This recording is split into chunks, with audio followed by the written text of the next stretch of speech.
Bom, tendo desenvolvido as ideias para o significado do calor, transferência de energia na forma de calor, transferência de energia na forma de trabalho, que são processos termodinâmicos, diferentes formas de trocar energia entre sistema e vizinhança, vamos tentar relacionar isso tudo agora, pensando novamente de forma mais simples no sistema gasoso, para ver se a gente consegue estabelecer o que a gente chama de primeira lei da termodinâmica, certo?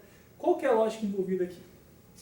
Aquilo que a gente está falando, que é uma mudança de estado, ou seja, estados de equilíbrio, o estado inicial e o estado final, a gente viu por vários exemplos, várias situações, que o trabalho e o calor dependem da natureza do processo, ou seja, trabalho e calor são variáveis de processo, ou dependem do caminho, e diferentemente de uma variável de estado, que depende apenas do estado inicial e do estado final, certo?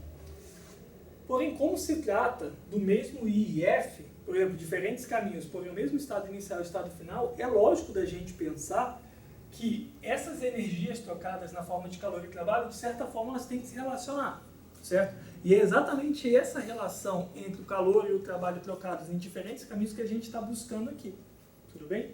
Antes de falar disso, vamos pensar em termos intuitivos como que esses caras podem influenciar na energia interna, certo? Energia interna a gente está representando pela letra U maiúscula e ela, como a gente sabe, ela pode ser modificada por calor ou por trabalho, e ou se tiver ambos sendo transferidos no mesmo processo, certo? Primeira coisa, vamos relembrar, o que é energia interna? Energia interna, para um sistema gasoso, para simplificar, é a soma de todas as energias que o sistema possui, certo? Para simplificar, se eu estou falando de um sistema gasoso e um gás ideal, a gente vai definir bastante logo o que é um gás ideal, e que eu vou considerar a interação entre as partículas do gás, eu posso dizer que a energia interna de um sistema gasoso é unicamente a energia cinética das partículas que compõem o sistema. Essa energia cinética ela tem que levar em consideração a energia cinética translacional, rotacional e vibracional, certo? Mas a gente desconsidera a energia potencial, já vai facilitar bastante para a gente isso aqui, porque a gente está numa fase dispersa e não numa fase condensada, certo? Mas imagina que eu tenho a energia interna e, como a gente falou lá atrás também, a energia interna, de certa forma, reflete a temperatura do sistema. Na verdade, causa consequências do contrário. A temperatura do sistema reflete a energia interna dele, certo? E quando a gente estiver estudando teoria cinética dos gases, a gente vai ver bem como se dá essa relação, inclusive quantitativamente. Tranquilo? Então vamos pensar aqui, ó. Energia interna é uma função de estado, ou seja, uma função de temperatura, pressão, volume, quantidade de matéria e algumas outras funções de estado que podem existir que vão influenciar nessa grandeza, que de fato influenciam. Vamos pensar aqui como que a troca de energia na forma de calor e trabalho pode influenciar na variação da energia interna do sistema. Vamos variar um e manter outro constante. Por exemplo, numa primeira situação, imagina que eu tenho um sistema que não vai produzir trabalho, ou seja, trabalho igual a zero. Eu adiciono calor no sistema. Se estou adicionando calor no sistema, estou adicionando energia no sistema, certo? Pela lógica, portanto, a variação da energia interna dele tem que necessariamente ser positiva também, certo? Porque eu estou adicionando calor no sistema, ou seja, adicionando energia, não está executando trabalho, portanto, a energia interna dele tem que aumentar, tem que ser positiva, certo? E como a gente sabe que a energia não é criada, não é destruída, a quantidade de calor que entra tem que ser igual à quantidade de energia que aumenta ali dentro, certo? Tem que ter um balanço energético que a soma tem que ser igual a zero. Tu entende o que eu estou falando, né? Por outro lado, se eu tenho um sistema que não está trocando calor com a vizinhança, ou seja, dq é igual a zero, e eu tenho um trabalho positivo. Trabalho positivo, na definição que a gente fez no vídeo anterior, trabalho positivo significa expansão. Portanto, para se expandir, o sistema vai ter que empurrar uma massa. Para empurrar essa massa, a energia interna dele vai aumentar ou vai diminuir? Para empurrar essa massa, ele tem que gastar energia, concorda? Portanto, se o trabalho é positivo, a gente pode dizer diretamente que a variação da energia interna dele tem que ser negativa, porque ele vai precisar gastar energia para empurrar a massa que vai se expandir e vai fazer o trabalho ser positivo, certo?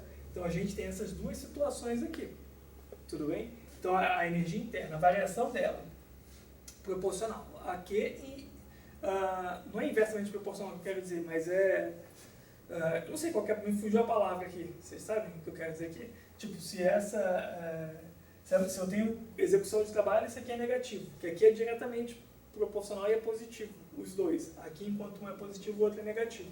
Tem um termo para isso que eu esqueci, vocês pesquisem aí no YouTube depois e vocês vão E quando vocês descobrirem, vocês me falam, beleza? Mas então é o seguinte, ó, eu tenho essa relação aqui e eu estou mostrando qual que é a relação da variação dessas, não a variação, mas do sinal dessas duas diferenciais aqui com a variação da energia interna, que é uma função de estado, certo?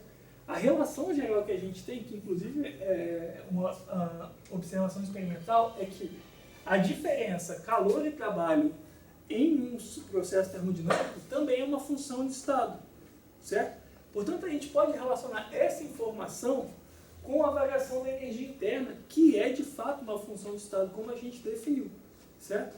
Consequentemente, a gente pode dizer, relacionando ΔU com Q e W, vou colocar na forma diferencial, como a gente colocou aqui, de DU, quero relacionar com dQ e dW, da seguinte forma. A gente está vendo aqui, ó, quando dQ é positivo, DU também é positivo.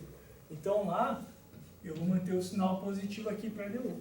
E quando dW é positivo, DU vai ser negativo. Então eu posso reescrever isso aqui como sendo DU é igual a dQ menos dW, certo? E se eu for escrever isso na forma finita, e que está na forma infinitesimal, eu posso escrever que ΔU é igual a Q menos W, certo? E é exatamente isso aqui que a gente chama de primeira lei da termodinâmica, que nada mais é do que uma lei de conservação de energia, certo? Qual que é a lógica aqui? O calor adicionado do sistema, que não é gasto para realizar trabalho, vai para o aumento da energia interna do sistema. Então, assim, eu adiciono calor no sistema. Se não tiver realização de trabalho, todo aquele calor adicionado vai para o aumento da energia interna do sistema, obviamente, certo? Se uma parte daquele calor adicionado vai para realizar trabalho, o tanto que vai aumentar a energia interna dele é a diferença entre esses dois aqui, que é o que está de fato sendo mostrado na primeira lei da termodinâmica. Quando a gente começar a relacionar valores numéricos ou dados quantitativos nisso, vai fazer mais sentido. Mas a primeira lei da termodinâmica diz que a variação da energia interna é igual ao calor menos o trabalho. Nada mais é do que a lei de conservação da energia, certo? Um parênteses aqui importante, em alguns livros vocês podem encontrar delta igual a Q mais W. Quando vocês acharem mais W aqui, significa que aquela referência que nós utilizamos de expansão positiva com pressão negativa é o inverso. Lá ele considera, portanto, expansão negativa e compressão positiva, certo? E aí vai ficar Q mais W. Por que isso? Porque pode-se ter essa consideração. Porque na expansão, como a gente viu, o sistema gasta energia. Então por isso que é considerado negativo o trabalho nessa situação. E aí se muda a referência lá, tem que mudar o sinal aqui, mas a consequência lógica física é exatamente a mesma, certo? Então, ΔU igual a Q menos W, né, o que está ali, é a primeira lei da termodinâmica, certo? Que de certa forma define a energia interna. Na lei zero nós tivemos a definição da temperatura e agora na primeira lei a definição da energia interna. Só que aqui é importante falar que nós não estamos falando da energia interna num ponto, e sim da variação da energia interna, certo? Equações para a definição da energia interna num ponto nós vamos fazer quando estivermos estudando a teoria cinética dos gases. Tranquilo? Então vamos pegar agora esse caso aqui para ver alguns casos especiais da primeira lei termodinâmica. Por exemplo, quando eu tenho um processo adiabático. O processo adiabático, ele significa que é um processo que ocorre sem troca de calor, certo? O que seria isso na prática? Processo de troca de calor eu posso ter, no caso, por exemplo, umas paredes isolantes, paredes adiabáticas que a gente disse. Ou, como a gente viu no vídeo anterior de condução de calor, tem-se uma taxa de calor que depende de diversos parâmetros, como por exemplo a condutividade térmica, certo? Se eu tenho um processo muito rápido, mesmo que aquela parede não seja totalmente adiabática, ele pode ser tão mais rápido do que a capacidade de troca de calor que a gente pode considerar ali, em termos práticos, que o processo foi de fato adiabático, sem troca de calor. Por exemplo, um pistão de encher bicicleta lá, que você faz bombeamento tão rápido. Aquilo é tão rápido que não dá tempo do sistema e da vizinhança trocar a energia na forma de calor. Então a gente pode considerar que um ponto daquele lá, um processo daquele, é de fato um processo adiabático, certo? E aí nós vamos na frente desenvolver algumas equações para tratar especificamente desse caso. Tudo bem? Então, ó, Se Q é igual a zero, qual é a consequência disso? Que ΔU vai ser igual a menos o trabalho. Tudo bem? Então vamos pensar aqui, ó, pela primeira termodinâmica, se Q é igual a zero, ΔU é igual a menos o trabalho. Se eu tenho expansão, ou seja, se eu tenho um trabalho positivo, uma expansão, a consequência disso é que a variação da energia interna vai ser negativa na expansão. Se a gente está falando que isso aqui reflete a temperatura, então a consequência disso é que eu vou ter também uma variação de temperatura negativa. Portanto, eu vou ter um resfriamento do sistema na expansão se for um processo adiabático. Portanto, nesse caso, a gente vê que é possível variação de temperatura sem transferência de energia na forma de calor. Porque é muito comum a gente pensar que para variar a temperatura eu tenho que necessariamente fluir calor. Mas não, eu tenho que gastar energia ou receber energia de alguma forma. E isso pode ser também na forma de trabalho. E, consequentemente, vai mudar a energia interna, vai mudar a temperatura. Certo? Por outro lado, se eu tenho uma compressão, ou seja, trabalho negativo, no caso de uma compressão, pela equação a gente está vendo aqui, ó, que a variação da energia interna vai ser positiva. Consequentemente, a temperatura também vai aumentar, vai ser positiva, certo? Nós temos vários experimentos aqui no laboratório que a gente verifica experimentalmente. O clássico disso é aquele bombeamento do pistão com algodão embaixo. Tem um nome específico, aquele sisteminha? Mas a lógica é a seguinte, aqui, eu não sei se tem um nome específico, mas a lógica é a seguinte. Energia de pressão. Imagina que eu tenho um pistão aqui, certo? Uma base aqui fixa. E aí, tem um pistão aqui, certo? E aí eu pego e coloco um pouco de algodão aqui embaixo, certo? Quando eu faço um bombeamento, ou seja, aplico uma pressão aqui em cima muito rápida, que vai impossibilitar a troca de energia com as vizinhanças, então esse sistema aqui ele vai se aquecer. Por quê? Se eu estou aplicando uma compressão, trabalho negativo, variação da energia interna positiva, a temperatura aumenta, certo? Eu faço isso tão rápido que não possibilita a troca de energia com a vizinhança. A energia vai ser trocada entre o gás, o nosso sistema e o algodão. E aí isso faz, inclusive, o algodão pegar fogo ali dentro, nessa situação desse tipo. Poderia até, se tivesse pensado nisso, trazer aqui para fazer. Mas como a gente não pensou, vai ficar para você procurar no Google de novo. Não brincadeira. Certo? Mas essa aqui é lógico, então. O processo adiabático, que é igual a zero, tem essas consequências. Beleza? Num processo isovolumétrico ou isocórico, também chamado, a gente tem que a variação do volume é igual a zero. Bom, se a variação do volume é igual a zero, o trabalho também vai valer zero. Porque se não tem variação de volume, não tem movimento de massa. Se não tem movimento de massa, não tem força. Se não tem força, não tem trabalho. O trabalho é igual a zero. Portanto, pela primeira termodinâmica, a gente pode escrever que ΔU é igual a Q. E aí, nesse caso, é mais lógico da gente pensar. Por quê? Se Q for positivo, portanto, ΔU também vai ser positivo e o sistema vai se aquecer, que é o que a nossa intuição diz. Adiciona calor, energia na forma de calor, o sistema se aquece, certo? E o inverso também é meio lógico. Se o sistema perde energia na forma de calor, a energia interna vai sofrer uma variação que é negativa e ele vai se resfriar. Tudo bem? Aqui um processo interessante, um outro caso especial que é o que a gente chama de processos cíclicos. Um ciclo termodinâmico é aquele processo que sai de um ponto inicial e após algumas etapas ele retorna a esse mesmo ponto. Como por exemplo esse mostrado aqui nesse gráfico, nesse diagrama PV. Um processo hipotético qualquer que eu saio do ponto A, faço algumas etapas até chegar ao ponto B e depois eu retorno para o mesmo ponto A. Certo? Bom, ao fim desse processo cíclico, qual que foi a variação de pressão? Zero, porque o ponto final é o mesmo do inicial. Qual que foi a variação do volume? Zero, porque o final é o mesmo do inicial. Consequentemente, qual que foi a variação da energia interna? Também vai ser igual a zero, porque a energia interna também é uma função de estado, assim como pressão e volume. Certo? A consequência disso é que no processo cíclico, ΔU é igual a zero. Por quê? Porque ΔU é função de estado. Certo? Só por isso. E aí, a consequência é que todo o calor trocado é igual ao trabalho executado. Certo? Se ΔU é igual a zero, Q tem que ser igual a W. O que é importante aqui é que isso aqui não diz que em cada uma das etapas o Q é igual ao trabalho, e sim que a soma total chega nessa igualdade. Mas não que em cada uma das etapas o Q foi igual ao trabalho. Não, isso aí é outra coisa, certo? E por fim, um caso especial que vai ser bem importante para nós definirmos a segunda lei da termodinâmica lá na frente, é o que a gente chama de expansão livre. Qual que é a ideia aqui? Imagina que eu tenho um gás confinado e ele está separado de um outro volume aqui, onde foi feito o vácuo, por uma torneirinha qualquer que seja, certo? E tudo aqui é isolado por paredes adiabáticas, ou paredes isolantes que não permitem a troca de calor, certo? Daí eu vou abrir essa torneirinha aqui, o que vai acontecer? Ao abrir essa torneira, o gás vai se expandir para ocupar todo o sistema, que é a própria definição de um gás, né? Que é aquele fluido que ocupa todo o sistema, certo?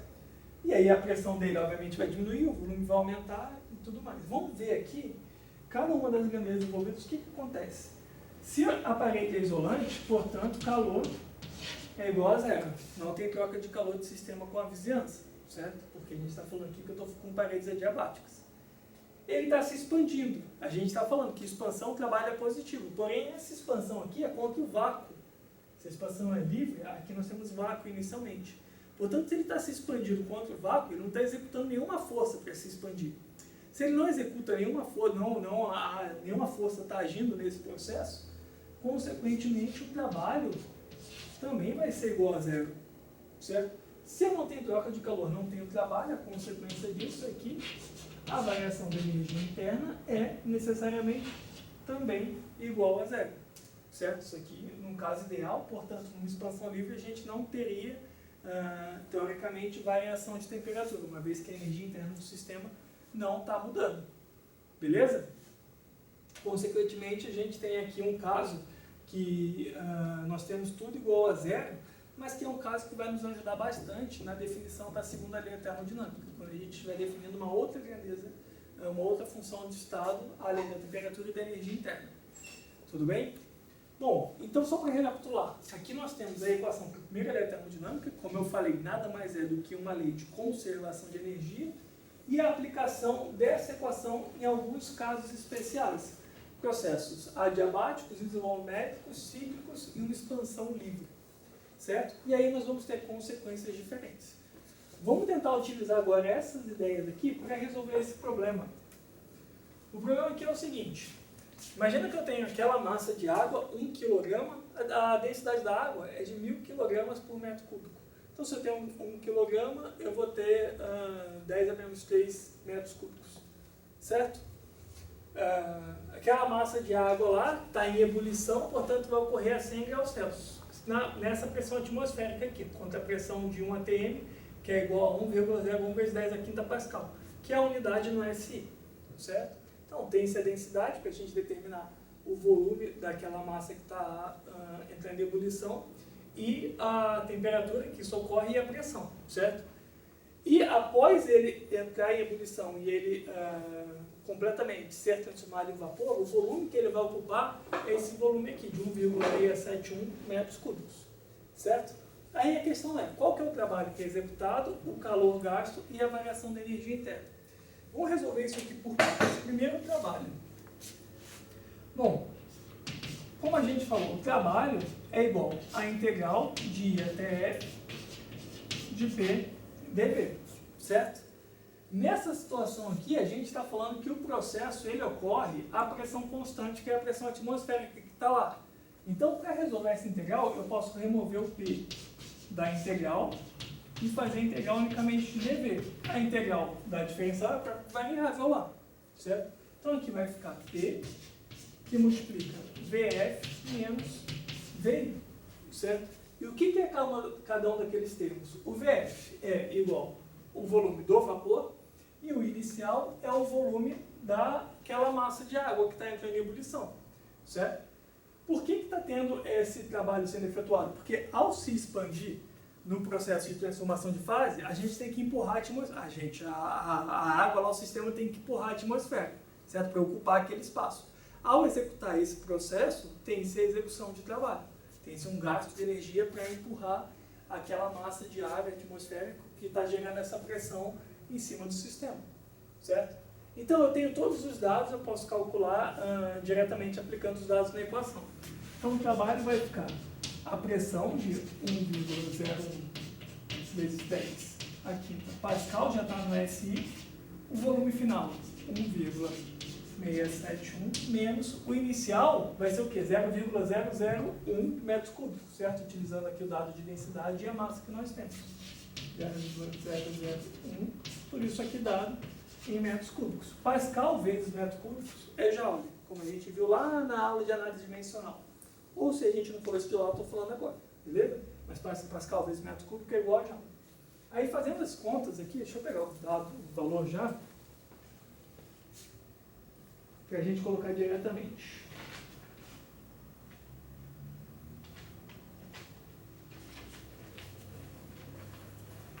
Então isso aqui vai dar um trabalho de aproximadamente, vou colocar aqui, trabalho de aproximadamente 169 kJ, certo? Portanto, para expandir contra aquela pressão atmosférica, aquela massa de água, ao entrar de ebulição, com a temperatura de 100 graus Celsius, ela executa um trabalho de 169 kJ, beleza? A segunda questão é o calor gasto no processo. Bom, a gente já estudou lá que o calor num processo de transformação de fase, ele é relacionado ao calor latente, certo? No caso aqui, o calor latente de vaporização da água. A equação para o calor vai ser o quê?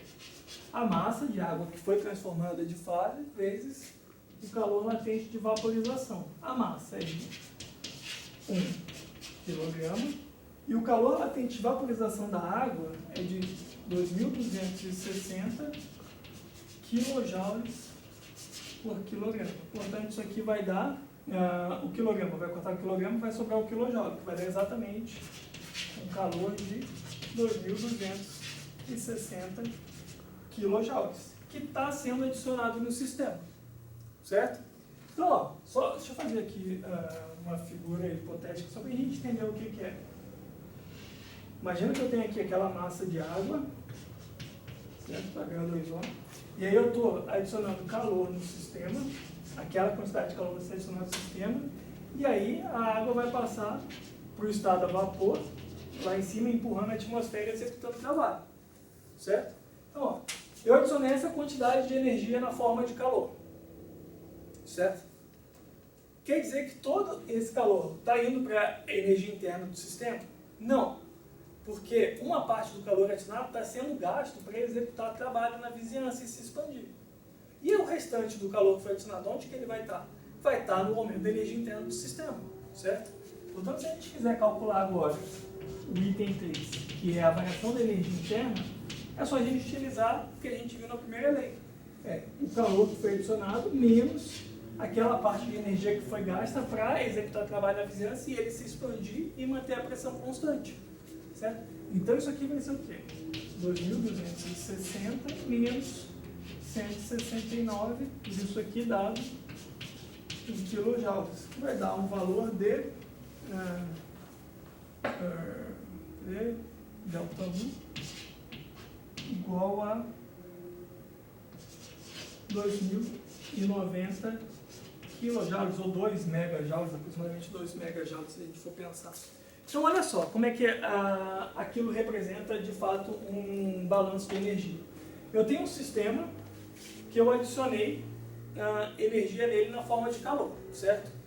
Aquela energia não ficou toda dentro dele, porque uma parte foi executada, foi utilizada para executar trabalho na vizinhança. Foi tudo que foi utilizado? Não, apenas uma parte.